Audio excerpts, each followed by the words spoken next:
Easier way to find the table of two-digit number 29. 29 into 1 equal to 29. Next, you write the tables of 2, that is 2, 4, 6, 8, 10, 12, 14, 16, 18, 20. And next you write down the table of 9. 9, that is 18, 27, 36, 45, 54, 63, 72, 81, 90. Then 29 equal to 29 and 418. That is first to add it.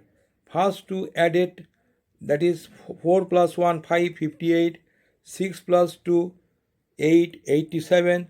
Like that you continue. In case of 4 digits, first to add it to the third. That is 10 plus 4, 14. So 145, 12 plus 5, 17, that is 174, and carry on.